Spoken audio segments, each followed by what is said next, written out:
Horror has always been a genre that has piqued my interest ever since one late night in 1992 when the TV show called Tales from the Crypt had a music video for the Crypt Jam airing on HBO, and I happened to see it when I should have been in bed. And even though the video was mostly goofy, I remember the scary monsters and gore freaking me out a lot, but at the same time it also intrigued me. Not too long after that, I remember reading some comic books and gaming magazines only to find an ad for something that resembled some of the macabre things I'd seen on TV. It was called Splatterhouse 2, and it looked wonderful. I actually got an issue of GamePro that had a cover story about the game, and it gave all the gory details and just hyped the game up for me even more. One day I was at school and I was talking to a schoolmate when we got to talking about Splatterhouse 2.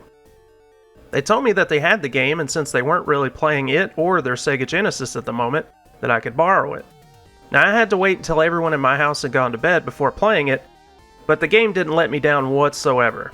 As the years went by, I was able to play the entire series, and I really enjoyed every single one of them. The first two were by far my favorite, even though I really enjoyed the combat of the third one because it had kind of a Streets of Rage type feel. However, the time restraints to get the best ending always made me anxious as hell when I tried to finish it. After several years of not having a new Splatterhouse game, I remember picking up an issue of a gaming mag and seeing Splatterhouse on the cover. And I couldn't believe it. There was going to be a new game in the series. After a few small updates, the next news I heard about it was that it was being delayed for a year or so because a great deal of the Bottle Rocket development team that was actually working on the game had been let go, and my heart sank. I didn't actually think it was going to come out. But it turns out I was wrong, because on November 23rd, 2010, it was finally released. This is Splatterhouse.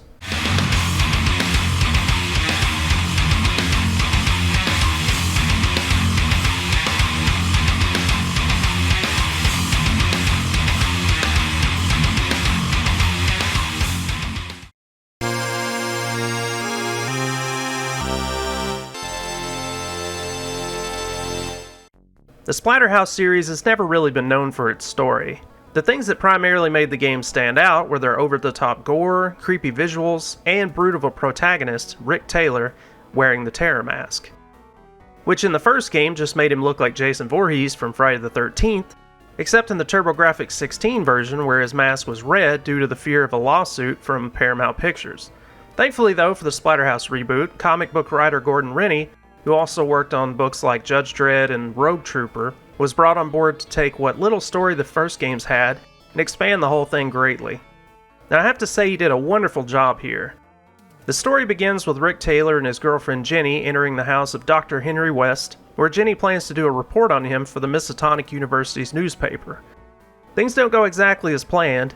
Jennifer is abducted while Rick gets his stomach sliced open and is left bleeding out on the floor. Rick awakens to a voice coming from a nearby mask that beckons him to put it on so he can save Jenny from the clutches of Dr. West. So Rick puts the terror mask on and is quickly turned into a gigantic version of his former self. With the terror mask's help, Rick is now able to regenerate from life-threatening wounds as well as grow bones from his body that can slice through enemies like a hot knife through butter. The only thing that Rick has to do in return is feed the mask blood. And oh, there will be gallons upon gallons of that being spilled throughout the course of the game. Now, I don't really want to spoil a ton of the story here, but I will say that there's a lot to take in, and even through 2 playthroughs I missed a lot of what was going on. The story is revealed bit by bit through cutscenes played in between each of the game's 12 stages, which are also known as phases in this game. There are also gramophones located throughout the mansion that can be played that include recordings of Dr. West talking about his research into necrobiology, or the reanimation of dead tissue through blood. This plays a huge part in the whole background of the game, where Dr. West is using his necromancy to make vessels out of human bodies for something called the Corrupted. Splatterhouse meshes its story with popular works of H.P. Lovecraft, where Dr. West worships the Old Ones, who are eldritch gods, and also uses arcane magic to do their bidding. Dr. West himself is a reference to Lovecraft, with Dr. Herbert West being the reanimator of dead tissue in one of Lovecraft's stories. Even the Miskatonic University is a reference to the Herbert West Reanimator story. Entries from Dr. West's journal can be unlocked through the game, and these really flesh out the whole picture of the game's story. I highly recommend reading these because they bring a whole new appreciation for the work that went into this. Throughout the game, Rick will have to go through absolute hell if he wants to save Jenny. Rick doesn't just travel through Dr. West's mansion, he has to go through a junkyard, apartment complex, a lab, a slaughterhouse, a theme park, tunnels under the West Mansion, and more. Not only is he having to jump from place to place, he's also jumping through time. The world is in different stages of being taken over by the corrupted depending on what time period Rick is in, and an event during an eclipse is going to allow this to happen. So Rick has to try and stop it if he wants to keep the corrupted from taking over the entire world. I also really like that each cutscene between phases usually shows more and more of what happened at the beginning of the game, leading up to Rick and Jen being split up. Just little details like Rick playing around with an engagement ring just to clue you in on the fact that he's planning on proposing, and holy shit is the timing for that just the worst. Also, during several sections of downtime throughout the game, Rick and the Terror Mask have conversations that give more insight on what's going on, as well as the mask fucking with Rick's head a bit about what kind of person he is and the things he's done in the past that he might feel guilty about. I really like these elements because they make Rick feel much more human than he ever felt in any of the previous games in the series. The only part of the story that left me feeling let down was the ending. And I'm not going to spoil it in this video, but damn, just damn.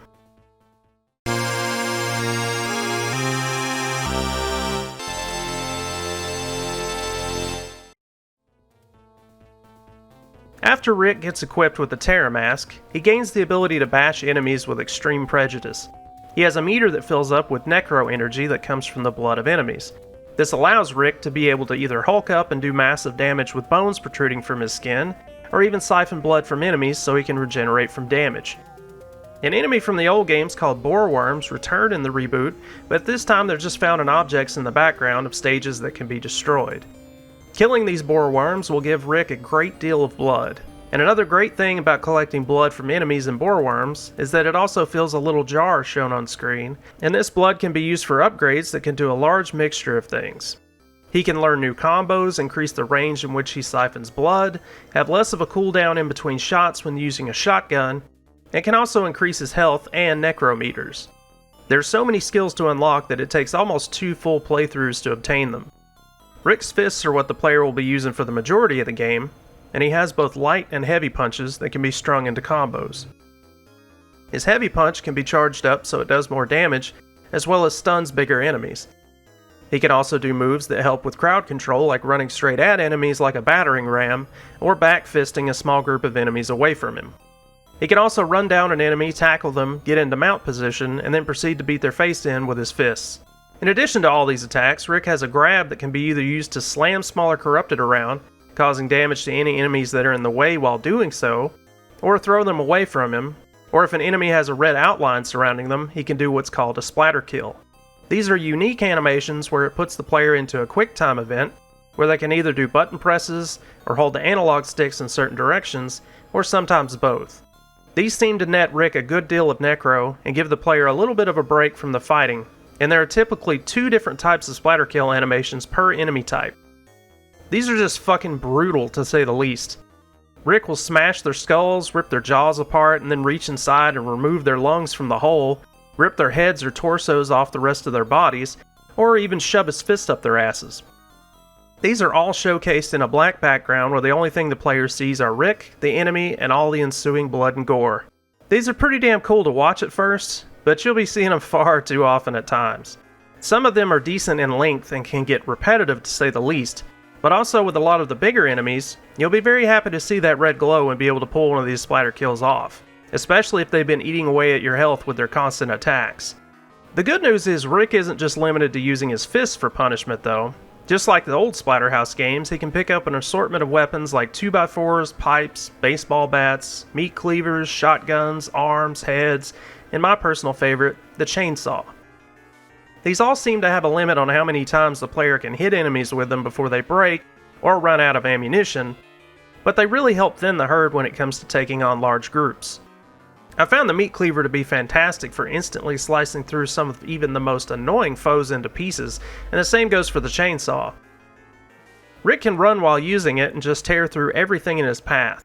My only complaint was that I didn't get to use it more throughout the game. Rick isn't only just able to attack or use weapons though, he does have some defensive moves as well. He can evade enemy attacks with a roll. The only issue I had with this roll was the fact that the game waited until several rooms into it to let me know that it even existed. I hadn't played the game in so long that I'd forgotten about it, and was kinda getting my ass kicked in the meantime. I will say that I wish the tutorial segments in the game had been ironed out a little bit better, because there are a few segments where players just might feel like they're missing something. But for the most part, even the puzzle segments explain what should be done with either cutscenes, dialogue, or a text prompt. In addition to all the 3D brawling, there are segments in the game that are throwbacks to old Splatterhouses, with 2.5D side-scrolling, where Rick has to run through and kill enemies as well as do platforming, run, or roll through spikes or other hazards. The platforming in these sections feels really weird because Rick still has to use momentum to make jumps, and sometimes it feels like he just gets hung up and just falls into pits. So certain things like that can feel clunky in these sections. But I really dig the change of pace and the nods to the previous games that are in here. Some of them a player might miss if they aren't paying attention.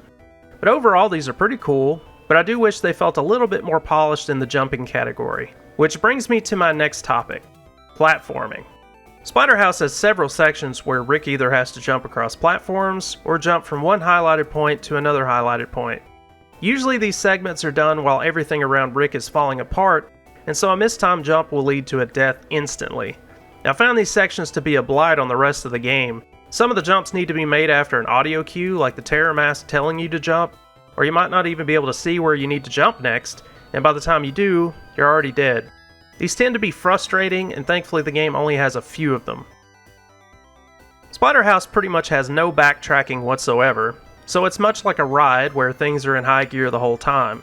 So the puzzles and stuff like that were really simple, and didn't cause a lot of downtime. Most of the puzzles were things like killing enough of the corrupted to fill up a seal with blood so it would let Rick pass, throwing enemies into spikes, slamming enemies' ass first onto spikes, or feeding a wall-looking thing by throwing enemies into its mouth until it grants Rick passage. There are a few more slight variations, but you get the picture. Most of the puzzles are incredibly simple and straightforward. There are checkpoints placed in between most sections of either platforming or combat, and most of these are placed in decent spots. However, sometimes a death means having to do a very long fight sequence over and over, and this can bring up a frustration I have with the game, the loading times. Every time Rick dies and the game has to reload a checkpoint, the wait is incredibly long. Another issue I had was the frame rate. I played the PS3 version, and even though most of the time the frames felt okay during the combat, there were still plenty of times where tons of blood and gore were filling the screen with a sizable battle happening, and the frames would just reach what felt like 12 frames per second. This didn't happen an awful lot, but when it did, I noticed it for sure. The camera in the game isn't as big of an issue as I remember reading that it was years ago, but I do have to say that when Rick is near a corner fighting a group of enemies, and the camera is right where the action is, it just becomes impossible to see what's happening, or even see what the enemies are doing to avoid taking damage. So what I had to do often was just get out of the corner, move the camera to where I could actually see. And some of the creatures can also attack with range attacks off camera, and this makes them more difficult to avoid, but I really don't remember getting hit with these attacks often, so this wasn't a problem for me personally. So let's talk about the corrupted themselves. There are really only a few different types of enemies, but they get different forms as the game progresses. For instance, the Ghast are a very common enemy seen throughout the game, and they have regular, demon, and kamikaze forms. The latter two are much more dangerous than the regular, because one can deal massive damage quickly, and the other can explode in Rick's face. Another enemy type is the Hominy. They can come in either weak swarms that can be dispatched rather easily, or in blue Hominy form where they're much tougher and they can cut off Rick's arm or even his head with a single swipe. There are enemies called the Aegis. They're giant squid-like creatures that don't really do much in the way of offense, but they can place protection on all the creatures in the area around them, rendering those creatures invulnerable until the Aegis has been killed. Another enemy called the Terratoid can boost the attack damage of the creatures around it, but these enemies are highly aggressive with their attacks, unlike the Aegis. And then there are the Forgotten. These are the most common of all the enemies in the game, and I absolutely hate the hell out of them and their variants, because they'll attempt to grab Rick after they've been knocked down, and after this they have what seems like a full 2 seconds of invincibility frames where they can't be harmed. This makes for a long time where they can't be attacked, and have to always be avoided after being knocked down. Add these to them usually being in large groups, and you've got a bad time. There are also several variants of these, and some of these are far more annoying than others. The clown variant can just fuck right off into the sun. They breathe fire, so this can make getting in close to them or fighting another group off to the side while they breathe fire in Rick's direction a nightmare. They can also do breakdance moves that stun Rick and deal a good amount of damage. Then there are the fish folk, which look like some creature from the Black Lagoon rejects that can take a lot of punishment, spit toxin at Rick, dig into the ground and pop up out of nowhere, and their attack after being knocked down is much worse because it has so much range that Rick usually has to roll twice just to get far enough away from it that it doesn't hit him. And the absolute worst out of all the Forgotten are the Demon Fire Forgotten. These bitches can't even be hit by normal attacks because they're red hot, so Rick will take damage if he tries to punch them. They can only be killed by terror mask attacks, weapons, or using a ton of charged up heavy punches to slowly take their health down. Thankfully, this type of Forgotten doesn't appear in the game too often. The Beast is a really big enemy that reminds me of the first boss in Splatterhouse 3, but sadly in this game you can't just spin kick him to death. This enemy needs to be attacked from behind because it's far too dangerous to try and hit from the front. Thankfully, this annoying enemy gets the worst splatter kill of them all. It gets its entrails pulled out through its asshole. That's brutal as fuck. As a mini-boss that shows up a few times, there are these snake creatures that can be bothersome with hitting Rick with swipe attacks, bad breath, or even trying to eat him. These things don't show up super often either, thankfully, as they can deal a lot of damage quickly. There are also boss fights, and a few of them are throwbacks to the first Splatterhouse bosses. There's the Poltergeist, which is much different than it was in the original, but instead of fighting a room full of stuff coming to life and trying to kill Rick, an evil ghost-infested dog grows into a giant monstrosity that throws furniture and pieces of wood and tries to stomp him while he attempts to break it apart piece by piece to get to the center where the doll is hidden away. The next one is the Biggie Man. This guy has chainsaws for arms and is wearing a sack on his head much like Jason from Friday the 13th Part 2. This fight is honestly a blast because the player gets to use a shotgun on Biggie Man, like the original Splatterhouse, and then gets to cap the fight off with Rick using one of Biggie's chainsaw arms against him. Another fight that is a throwback is against Mirror Rick. Much like in the first Splatterhouse game, there's a hall with mirrors in it, but this time Mirror Rick doesn't attack until a little bit later. After finding his way through a few rooms with small mirror puzzles, Rick is forced to face off against a mirror version of himself, complete with a red mask, much like the TurboGrafx-16's North American port of the game. This fight has different phases, and Rick has to fight off several versions of himself, and some are much tougher than others. The other boss in the game is a brand new creature, and the final boss is a combination of two different bosses from the first two Splatterhouse games. The boss fights overall were up and down in quality, but I think the Terror Rick and Biggie Man fights stood out as my favorites in the game, and the final boss was definitely my least favorite. As far as music in the game goes, the licensed tracks are primarily metal songs that kick in during the bigger combat sections, featuring bands like The Accused, Lamb of God, Mastodon, Goat Whore, High on Fire, Municipal Waste, Cavalera Conspiracy, and Five Finger Death Punch. But where the music truly stands out for me was the score done by Howard Drawson. His music mixes a lot of heavy synth, guitar, drums, bass, and orchestral instrumentation in a wonderful blend while also including a few themes like Reflections in Blood and Sewer of Meat that sound like great throwbacks to the old games as well as 80s horror films.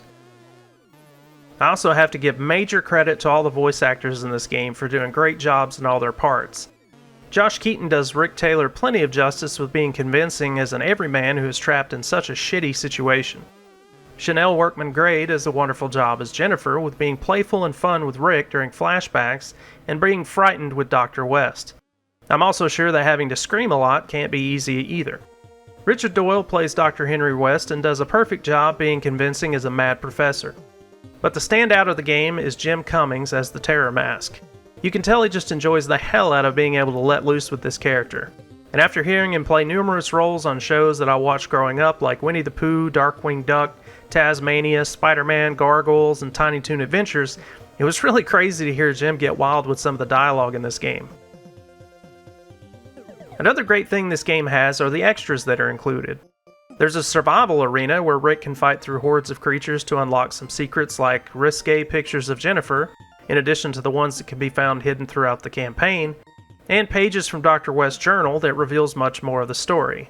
There are also menus where the player can browse through all the things they've unlocked, or see what they're missing and need to finish trying to collect. The best extra of all, though, is having the original Splatterhouse trilogy included on the disc without having to buy it as DLC or some shit like that. For the most part, these versions are spot on to the originals, with the exceptions of a few minor details. For instance, in Splatterhouse 2, the sounds are not being emulated perfectly, or how in Splatterhouse 3 the cutscenes have some new drawings in them. None of this stuff is a really big deal, and having all three games in one spot like this is a wonderful addition. Plus, the first game's version is actually the arcade original, and not the PC Engine or TurboGrafx 16 versions, which were both watered down in terms of graphics, sound, and violent content. These games on their original platforms are getting very expensive nowadays, so being able to have these all together for a much cheaper cost is a fantastic deal. Sadly, the Famicom only released Wanpaku Graffiti was not included, even though I really wish it was. It's a great little game in its own right, even though it's much more playful in tone than the other games in the series. Another addition I wish had been made just for shits and giggles is the addition of Splatterhouse 2's Japanese version, because I've heard it was different in a few ways, and it would have been great to have had that here too.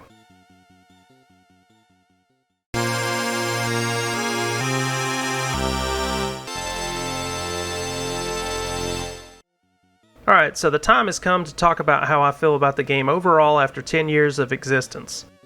For one, it doesn't seem like it's been 10 years already since the game was released, and second, after reading about how much insanity happened during the production of it, it's a miracle that it even got finished and released. The original developer for the game, Bottle Rocket, for the most part got let go due to some of the management of the team making poor design decisions and holding back production as a whole. After the publisher Namco came in and cleaned house, they took some of the team members from Bottle Rocket and put them together with members of Namco Bandai Games who had just finished the Afro Samurai game, and then told them they just had a little over a year to finish it. The team was in a near constant state of crunch the entire time, and managed to get the game done. I sincerely applaud them for doing this and finishing the game, and also for it not just being a broken mess like it very well could have been. It's not perfect, sure, but it's a really fun ride for fans of the Splatterhouse games, and even with its imperfections, I would say it's a ride worth taking for people who might only be just finding out about the series. The game was released on the Xbox 360 and the PlayStation 3, so prices for both have been rising a bit over the past few years. It's crazy because I remember this game being just about $12 like 2 years ago or less than that. I also found it strange that this game isn't backwards compatible currently with the Xbox One, which is awful because the game could be really solid in performance if it was compatible to run on one. Maybe with the new Series X this will get fixed. It's probably all up to Namco, and they've just abandoned this series. I would love to see a new collection on new consoles and PC just to see if they could find a new audience of people who might not have heard of these games. Oh well, one can dream. To everyone watching this, thank you for going on this journey with me where we could take a little bit of a dive into the 2010 version of Splatterhouse. Do you have any fond memories of the Splatterhouse games? Let me know in the comments. And stay tuned to the channel for more videos, and I'll see you in the next one. Thank you for watching.